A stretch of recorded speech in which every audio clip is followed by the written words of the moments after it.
Thank you very much, Dr. Peter, and it's a real pleasure to be here this morning. This is my first visit to Ottawa, Canada. Yesterday I had a talk at the Telfair School of Management, and I'm happy to be at the Heart Institute. So I think Dr. Peter mentioned a lot of things about me. I hope I can do justice to that long introduction. But I think my plan is to actually share some of the stuff that I have been doing in my lab, and I'm a person that kind of likes to have more impact than be academic, right? And so that's the reason why when opportunities arise, I kind of spin off startups to have some real impact. And hopefully one of the companies that I'm now running is very close to what you guys are doing, so we'll have some great interactions.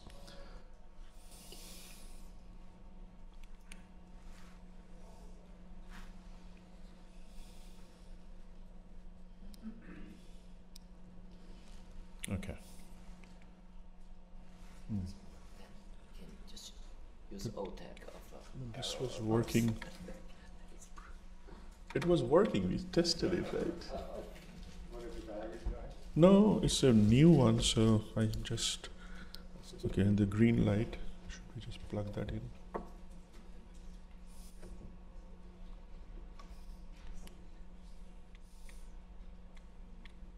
Let's go to plan C. If not, I'll just use the keyboard. That's okay. Let's try it directly. Mm-hmm.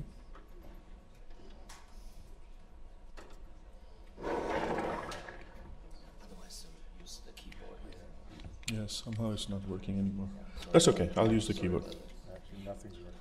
Oh, even the computer is frozen, so it's not my clicker then. What happened? Computer froze.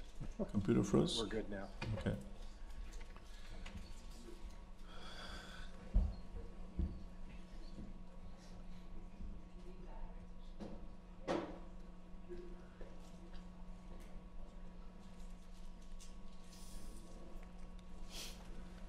Oh.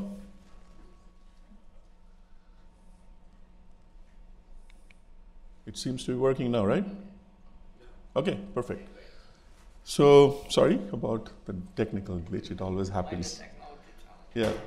So what I want to discuss is a few of these things. So, I'm a very big champion of design thinking, and how we can utilize design to do actual research. So I'll share with you some of the challenges of doing that. In fact, I would also present to you very briefly what I have developed along with some of my colleagues in IS, which we call Design Science Research Framework, and present how that framework applies to some of the projects that we do, how it applies. And if there are residents and researchers here, I think you might benefit from that. And finally, talking about impact, I want to briefly talk about my heart project, which was alluded to by Peter. Started with a collaboration from Loma Linda University. And then talking about innovation, I'll also talk about a diet project that we did, which is now all related because food and diet is so important to manage chronic disease. Okay, so when I ask anybody, okay, what is design? People often have trouble defining it. Some people will say, I know when I see a good design, right? But the way I view design, it's really about trying to solve a problem, and you have a purpose and a goal. So design is never aimless. There's something you want to reach, and you go through that process of design. Now, whether you have recognized it or not, but in the last decade, I think billion-dollar corporations have been created where their basis is design, right? To give you an example, how many of you know Uber? I'm sure everybody knows Uber, right? So a 100-year-old taxi industry is pretty much decimated by Uber, right? So it's disruption of a scale that we haven't seen before. The medallions that used to cost $1 million in New York City, nobody wants to buy it for $5,000 today, right? That's how much the industry has changed. And if you think about what is Uber, it's really a smartphone app, but it's about the design.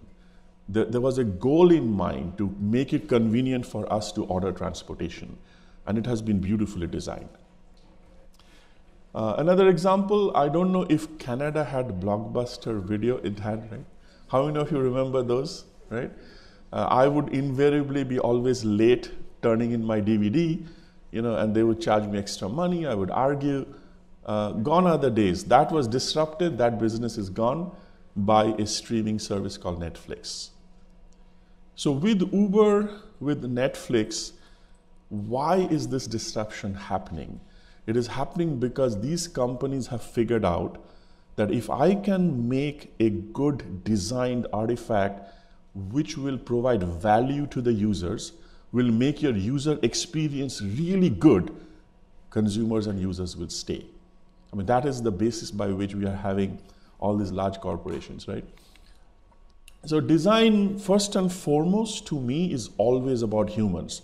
Even though I'm a technology geek, I have come to that conclusion over the years that no, technology is not the issue. What matters is understanding humans. So I have a lot of collaborators in my lab, in my projects these days, who are psychologists. They understand humans very well, and I learn from them constantly.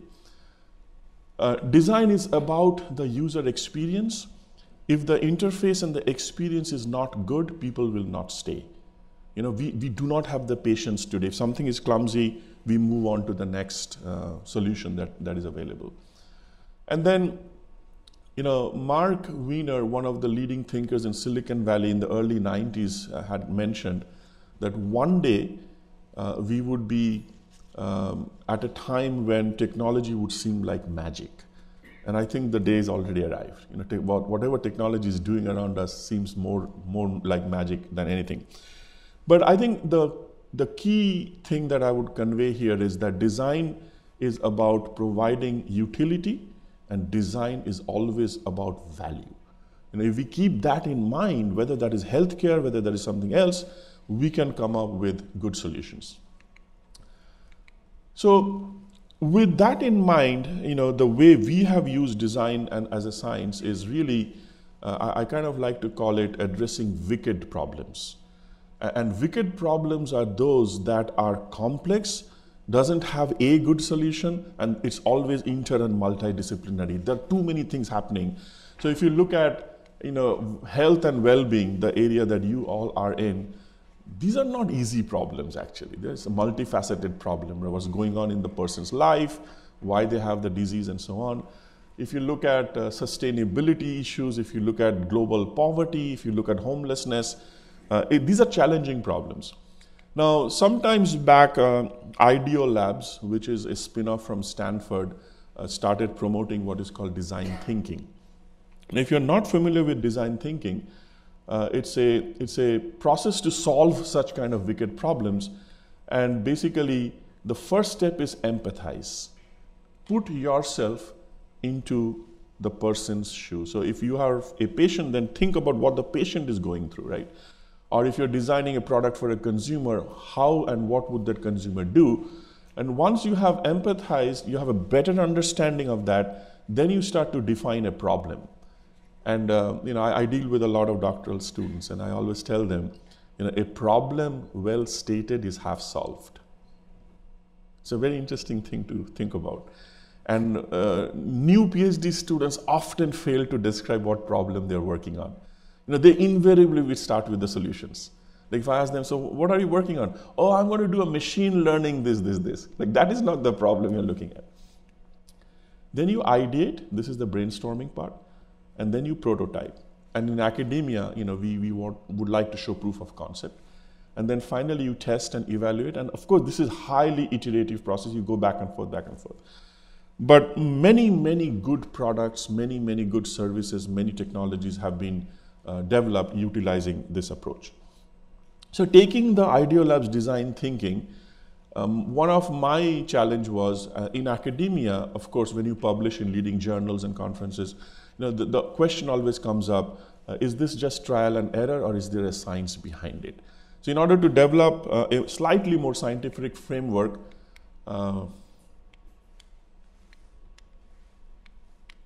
computer seems to be acting up today. Okay. All right. So we developed this framework which I call Design Science Research Framework. And the framework, as you can see, has 3 cycles. The first is the relevance cycle.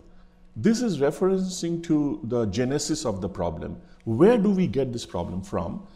And then this is the rigor cycle, because as a researcher, we have to know what is in the knowledge base that is related to the particular problem and domain that I'm working on. So what are the methodologies? What are the theories that exist? And then the design cycle has 2 parts. There's a build part where we design and build a solution. It can be software, hardware combinations or whatever. And then we evaluate to test the efficacy and the utility to show and demonstrate that we have addressed the problem. And then the other thing that happens is once this is kind of stabilized, then you go back to the source of where the problem came from and show that, hey, this application or this technology actually solves your problem. And then there is always some novelty and newness that comes out of it, and that you contribute back into the knowledge base so that future scholars can then utilize it, right? So I have a book with Professor Alan Hevner. This is Design Science Research in IS, and we kind of put this out. This was back in 2007-8. What has been really remarkable for me is to see now many healthcare researchers utilizing this framework to do their health projects. So I'm a reviewer for NIH and I'm sitting on journals. So I'm kind of happy that this has picked up. It has put some legitimacy behind design. All right, so having given that background, let me start with my first project, which is the My Heart project. But before that, I would like you to meet a good friend of mine. His name is Paul Sims. Paul was the director of telehealth at Loma Linda University. And I met Paul, I don't remember exactly how, but we became very good friends. We collaborated on numerous workshops, conferences, grants, projects. And it's kind of became a situation where once a week, I would always be talking with Paul. Now, this was back in 2014, November, when the whole month of November, I was trying to reach Paul and I was not getting any reply back. So I was really worried. And then in the end, I got an email from his wife that Paul has been diagnosed with congestive heart failure. And he lives in San Diego. So I rushed to see him. And he is a tall, big man, but I could see that he is suffering and struggling. His speech became blurry. His feet were swollen. He was trying to lose weight. He was not in a good shape. And if you ask me what was Paul suffering from, of course, I have known him for so many years. I didn't see anything. There was nothing visible, except to say that Paul had struggles with weight and obesity. And of course, I also knew that he wasn't very physically active, which seems to be, the common issue with majority of people. I don't know about Canada, but in America, US, definitely things are really, really bad. It was at a medical conference when I also heard a physician make this comment: lifestyle change has become the biggest challenge in medicine today. So I would expect a doctor to say surgical methods or pharmaceutical drugs, but he's referring to behavior change. So it was interesting. So when you look at it, heart failure is a very big problem, or cardiovascular disease, of course, it's an extremely growing problem. Along with cancer, those are the 2 top killers. Of course, we have other chronic diseases coming up. And I know that in US, we have a different payment and reimbursement and insurance model than Canada. But if people are aging and living longer, and if people are suffering from chronic diseases such as these, sooner or later, the health systems will run out of money. There will not be enough money to sustain. And that's a concern because they are living longer, suffering from the chronic disease, and utilizing a lot more resources than is currently available. So of course, we need to start thinking more about prevention. And that, one of my doctor friend in America once said, prevention doesn't work here because it's not a billable code. So they should have a CPT code for prevention, I guess. While Paul was going through that, this was real coincidence or serendipity, I don't know. I got a call from Loma Linda's Sachs Clinic, which is one of the heart failure clinics there. And the nurse said, Dr. Chatterjee, I have heard about some of the work you do and I have a problem. And I said, what is your problem? And she said, well, I deal with a lot of heart failure patients and they come to my clinic, we treat them, we stabilize them for 3, 4, 5 days, but then they leave and I do not know what is happening in their life until within 30 days, a number of them are getting back, which is now called hospital readmission. And in 60 days, more people come back. So basically, the two comments was, we have a high incidence of 30-day hospital readmission. In fact, for Loma Linda, it was greater than 30% at that time.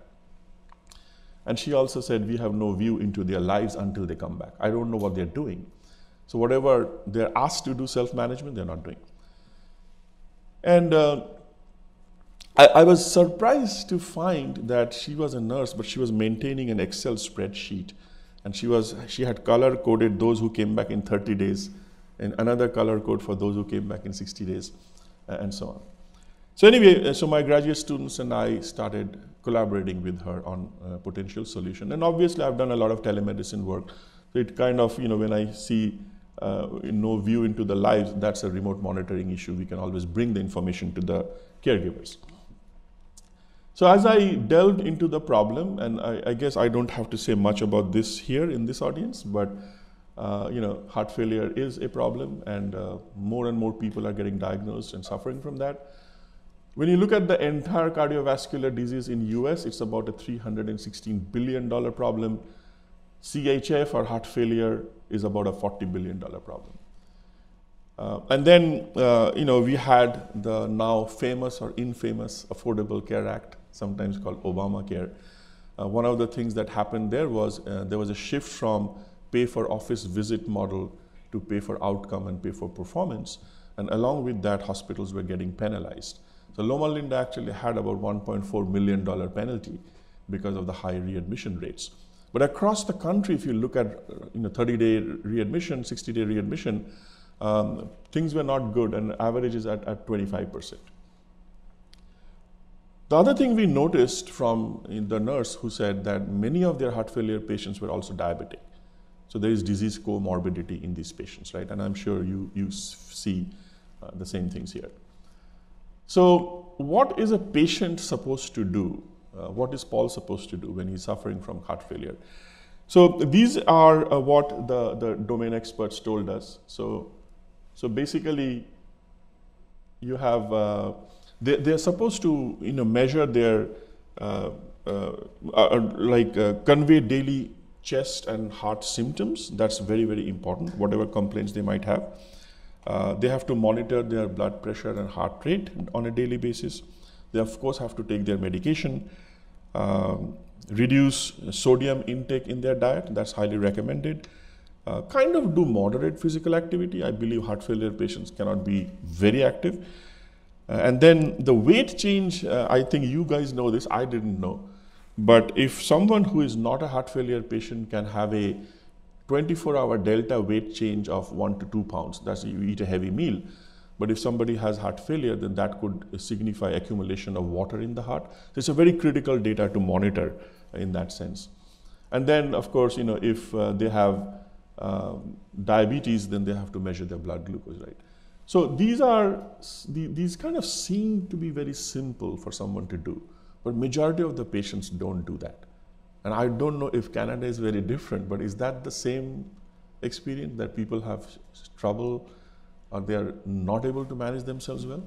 But we do actually use telemedicine very. Okay, yeah. And if I look at the provider end, they called it a treat and release problem. So they stabilize in the ICU, they treat the patient, they go, and then they don't know what's happening, right? And of course, more and more readmissions are happening. And I think predicting readmissions is pretty big, holy grail kind of for hospitals and management to look into. So there's a problem on either side. The providers have a problem, the patients have a problem. Now, if you dig a little bit more deeper on the patient side, what's going on with the patient, I think they forget, they lack skills, they probably are not aware of exactly what to do very well. To have diet and exercise and measure themselves, it's a behavioral problem, and behavior depends on motivation. And of course, our motivations go up and down. If my family member is having a cheesy pizza, it's hard for me to have a low sodium diet intake, right? The influence matters. And then you all are physicians, you are very, very busy.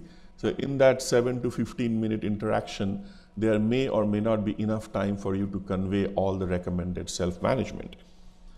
On the provider end, what is happening is, because of many factors, increased 30 and 60-day readmissions are going on in the US at least. And now every time there is readmission, there is less reimbursement from CMS, so people are losing money.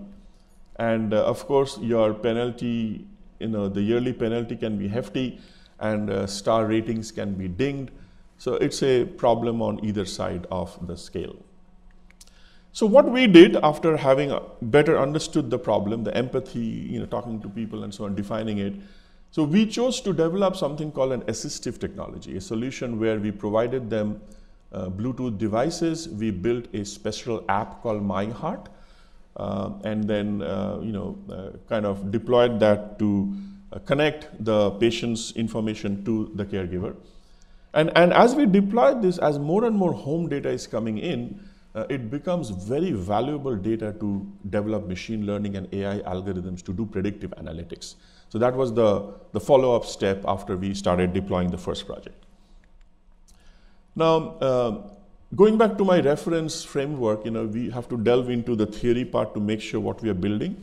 So there were two theories that we looked at, and the first one is by a good colleague and friend of mine, BJ Fogg at Stanford. When you want people to change behavior or adhere to certain behavioral aspects, he says that behavior is often a function of motivation and ability, but also trigger. So if you just take a simple example, let's say exercise, right? You want to exercise. Most people are here. They have low motivation to exercise. They find it hard to do. But when can motivation be high?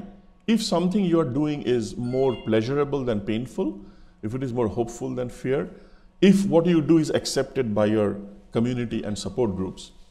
And then, hard to do versus easy to do, if it costs less money, takes less time, easily accessible. But BJ says that motivation and ability is okay, but if you want people to move over here, then you also need a trigger. And what is a trigger? A trigger could be an external cue to action. It might be a message, it might be a witnessing something that happens, and that triggers you to kind of jump from the low motivation, hard to do to the right zone. So this was something that we kept in mind. The second thing is, interestingly, we found a paper published by a cardiac nurse, which is called the self-care of heart failure model. And it was pretty evident that the symptoms monitoring and symptoms is extremely critical to know what is going on in the patient's life. Okay? So we also looked into that theory quite extensively. So this was the design of the solution or the architecture that we built. So as the patient went home, we gave them Bluetooth devices like a weight scale, a blood pressure cuff. If they had diabetes, we also gave them a glucometer.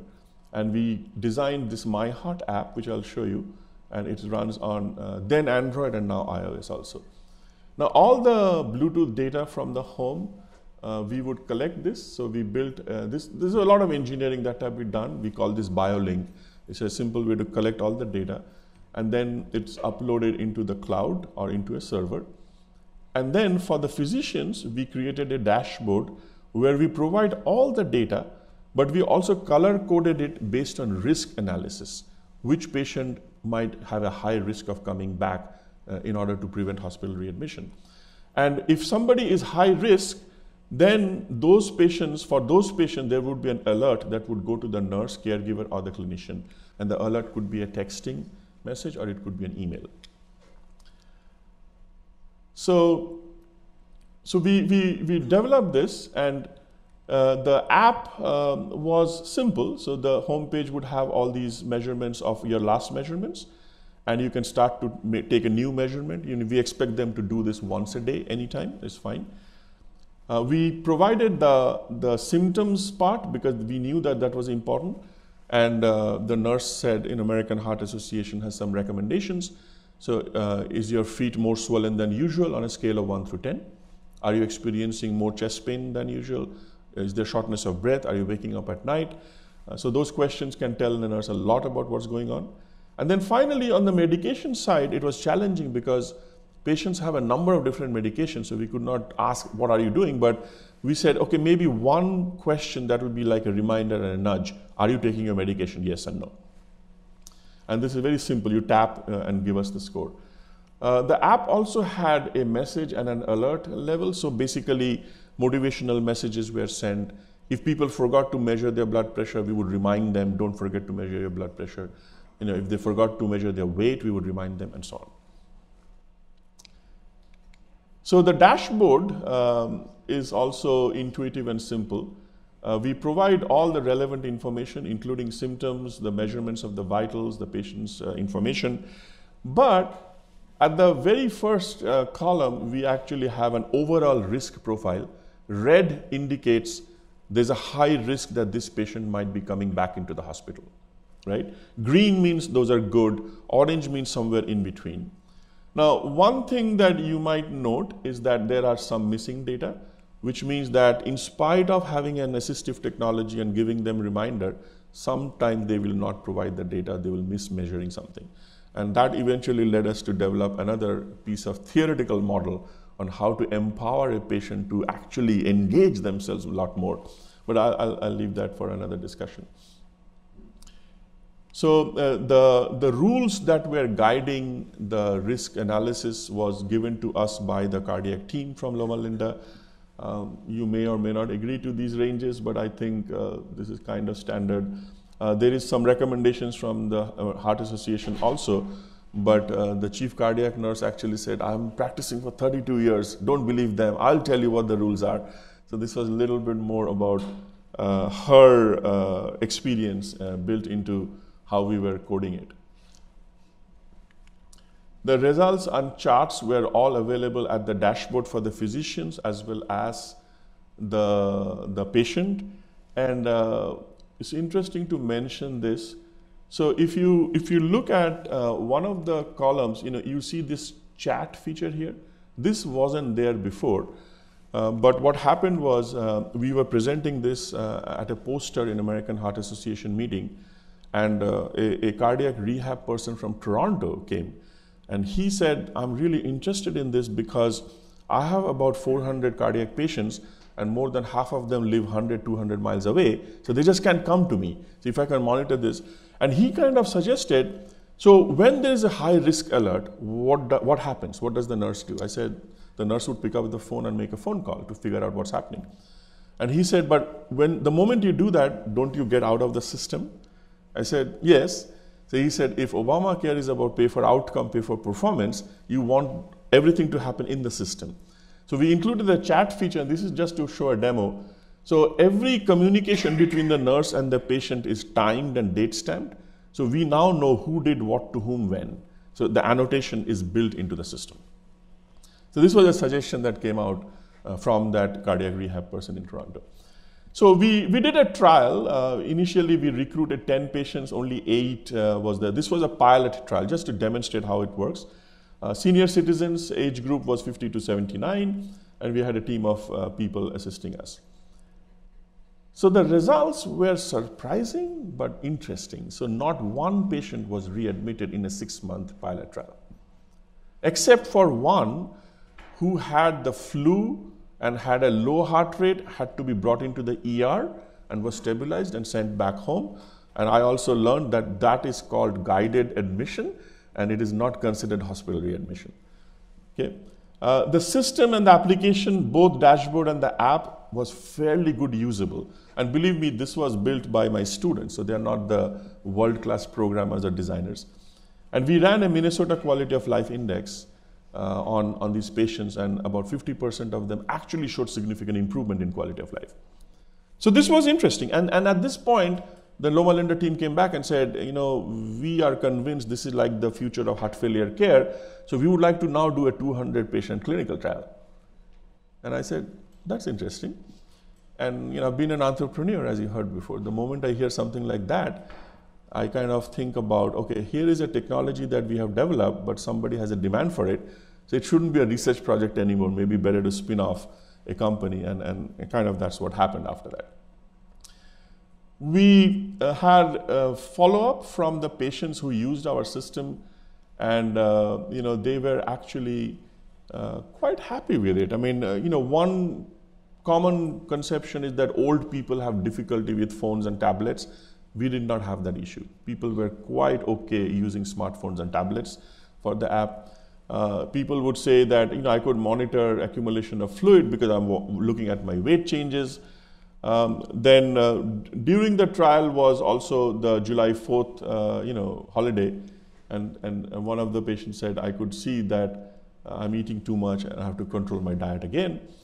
And then one of the patient basically said the nurse called and reminded me to take my diuretics, and because of that she was in the home and not coming back. Otherwise she would have surely come back. And on one case of guided readmission was because the person had the flu and she had a low heart rate, and she said I knew she was dehydrated and I arranged for an ER visit. So since then we have started to explore this into other dimensions, and one of the things that we have done recently is interesting, maybe interesting to you all also. If you go to American Heart Association, there's a web tool that has 9 variables, and if you input that, they can tell you, predict the probability of a cardiovascular disease in the next 10 years. 3 of those require blood test, cholesterol and something else. Now, one of my doctoral students, we found a pretty extensive cardiovascular data set from NIH. This is about 17 university hospital data set. And through feature engineering and machine learning, he was able to develop models which would equally predict the same level of probability for cardiovascular disease. But we require 15 variables. But what is interesting is that not one of them require blood test. So it's a non-invasive way and equally predictive of cardiovascular disease. So if you're interested in what we found, so these are the variables that came out as significant. And I don't know if this is pretty intuitive to you guys, but what struck me was number of tea and number of coffee and driving can be a significant predictor, right? And I'm a big coffee drinker, and after having this, I kind of think about it. But these are from the dimensions or demographics, some measurements, and some lifestyle issues.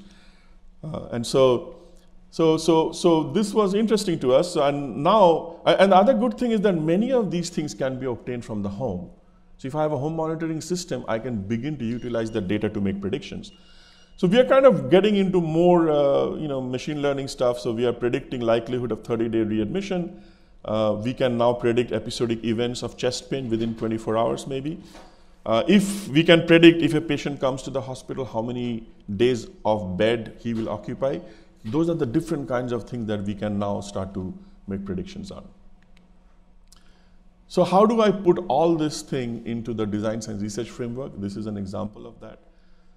The relevance, of course, was like we didn't invent this problem. It came to us from Loma Linda. It was right from the nurses and the caregivers. We looked at relevant theories, including symptom monitoring, triggers, behavior change, and we built not one, but quite a few artifacts. We tested it, we deployed it, and we had interesting results. So this kind of puts into framework, how this framework actually applies.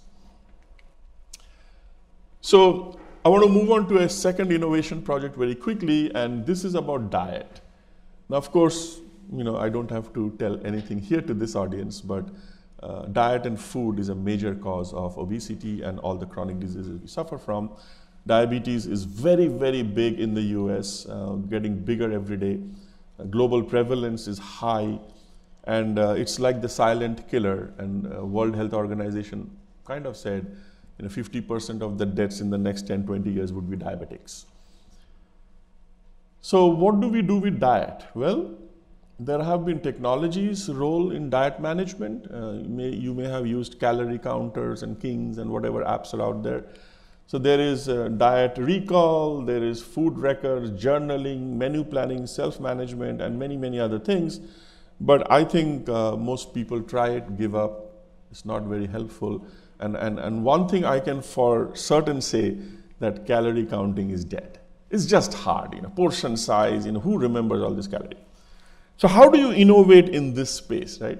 Many times innovation happens because it's accidental. So I was driving and one day, I'm an avid NPR listener, and there's this doctor from Yale who has come up with this concept called NuVal, or nutritional value of food.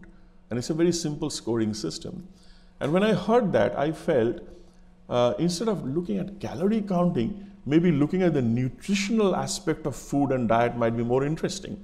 So what can we do in that space? So basically, nutrient profiling is the science of making food based on the nutritional component.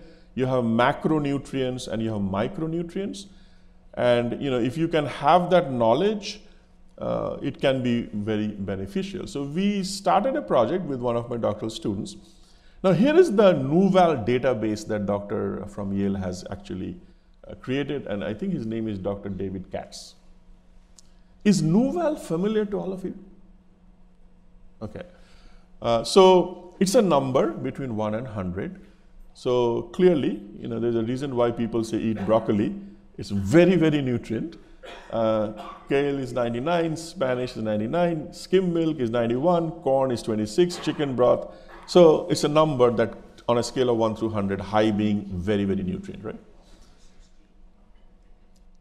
So the other thing that we were inspired with is way back, I think it was in the 70s, there was a doctor who came up with this traffic light approach to understanding good and bad or healthy and unhealthy. And green would signify healthy choice, red would be unhealthy, and this is like, okay, not too bad. But it's very easy to follow because it's a traffic light based approach.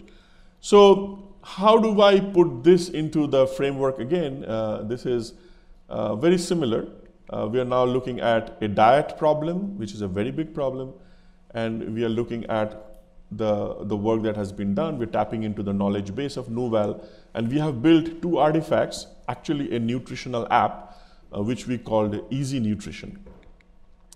So one of the other things I told my doctoral student that, look, when we eat food, we don't eat a broccoli or a Spanish. We are eating a cooked food, right? So we are basically, we should be starting from the cuisine. So the approach in this app was, when you first log in, you can list what type of cuisine you like. You can say American, Chinese, Italian, Indian, Thai. And once you select that, then all the common standard food will show up. And then if you select on one of the items, it will display the nutritional value of that food. So it's a top-down approach from the cuisine to the recipe to the nutritional value. So that's how we incorporated this. So this is like the first view, right? You can see the choices. You say, okay, I like Mediterranean food or I like Indian food. And once you do that, then you can find recipes and you can save your recipes. And basically what you do is, let's say if you've chosen Mediterranean and if you have this falafel salad, then we show you where in the scale of nutrition it is. So you see that it is here, which means it is kind of okay, right? Now, if you further want to know how to make this, you can click on that. You can see the ingredients. And so basically you can now see the fat, carbohydrate, all of that, and what are the ingredients and how to make it. So those are available. But basically this is the traffic light display of the nutritional element of this. So if you like lasagna, maybe if you have gone to a restaurant, you're ordering your food, you can open the app and just say how nutritional it is. I also think that, portion size probably is a little less important, because if I eat a little bit more of nutrient healthy food, it may not be that bad. But you probably might gain weight, but that's different. Okay, so what we did was, there is an algorithm behind this, which is the novelty of how we range the nutritional aspects. And it differs from men and women. So we use something called the Harris-Benedict equation, which uses the metabolic rate and the age and the height and all these other factors. And then the actual algorithm is this. So it's a pretty sophisticated algorithm that I and my students developed to come up with this nutritional value of the recipe of the food that you're choosing. Okay, so we first tested this with a number of users, and we saw that how many people, about 84, I think 86 people used it, and how many looked for 7 or less recipes, about 21, 7 to 14 recipes, 19, more than 21, just a few. So people were using it. People were actually engaging with the app, looking at the nutritional value.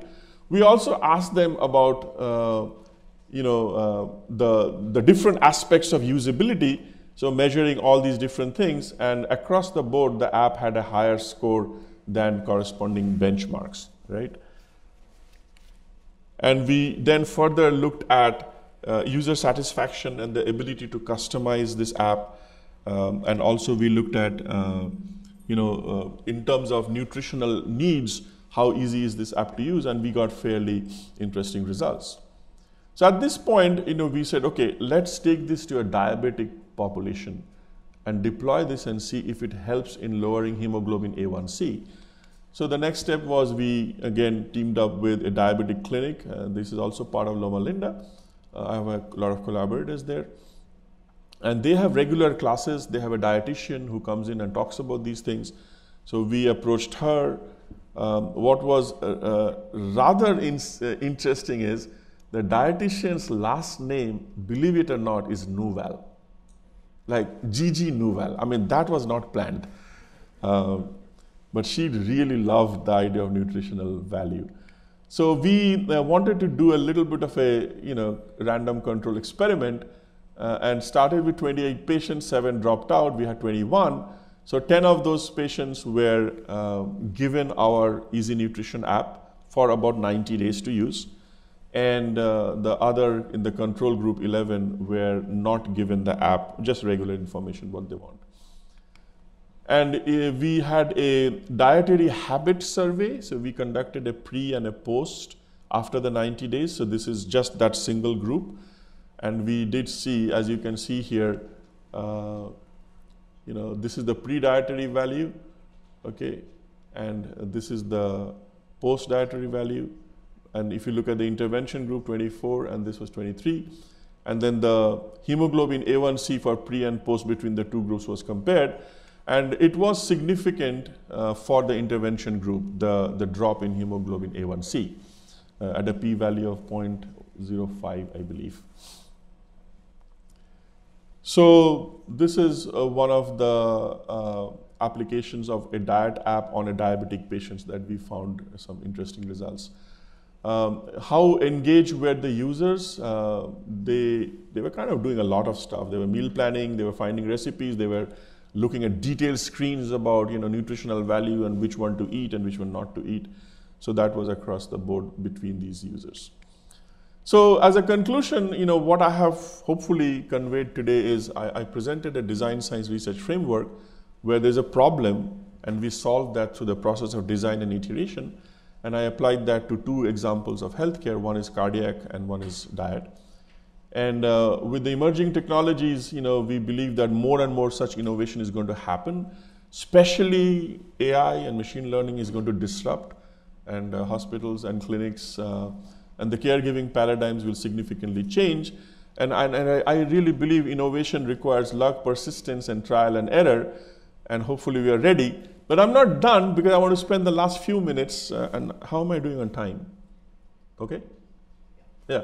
So last few minutes on my startup, and we can have more discussion. So startup and entrepreneurs want to change the world, right? So there's a person called Bill Gross. He runs one of the incubators in the Bay Area. And through his incubator, 200, 300 startups have gone by. And he's seen across the board, right? So he actually came up with this thing that there are 5 things that matter for a startup. Idea or the intellectual property, that's important. Team or execution. Some kind of a business model revenue. You need some sales, right? You most likely need some money and funding through venture backing or private equity.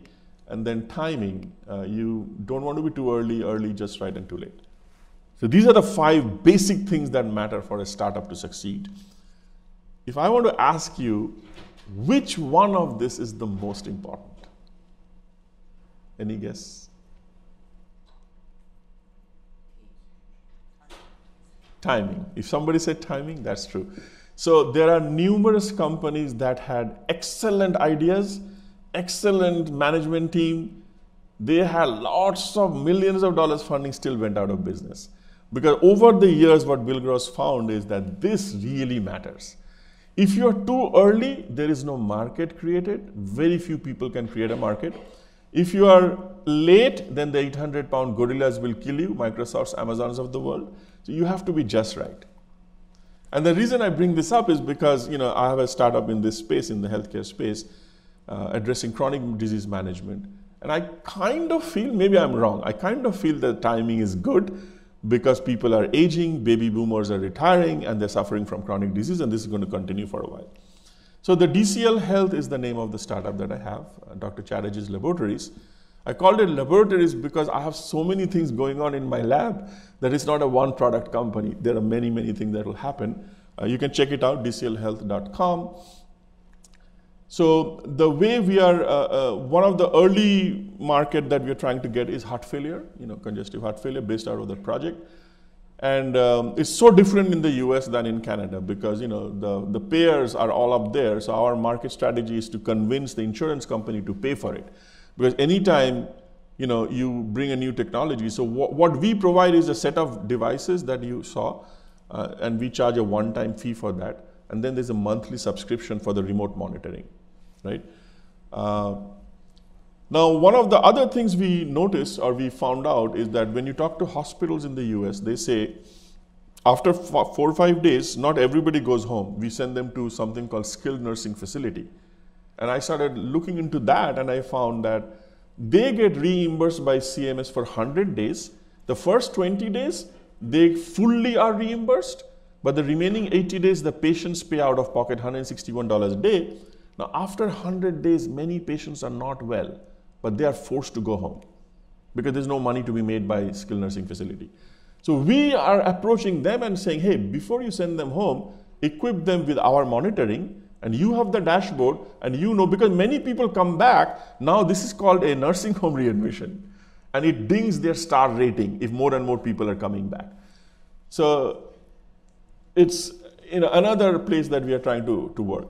Now, the most reception that I have gotten is actually from private cardiac physicians. So I have a doctor in Riverside. He manages about 8,000 cardiac patients. And he said, I have a few staff, I'm treating them. I don't know what is happening. A lot of them come back. I have to treat them. So if I have this system to monitor, I will utilize it. But he said, the payment, who will pay, and some customers might pay, so reasonable, $30 a month subscription model we have built, $1 a day. But if an insurance company can pick up the tab, or if CMS can pay for that. Now, apparently, as I said, there has to be a billable code. As of January 2016, American Medical Association issued a billable CPT code for remote monitoring. It's $56 for a 20-minute session per month. I don't know if any of that thing happens in Canada, but that was great news for us because now Uncle Sam is saying, hey, if you're using remote monitoring, you can be paid. So cardiac physicians can be reimbursed for the time they pay.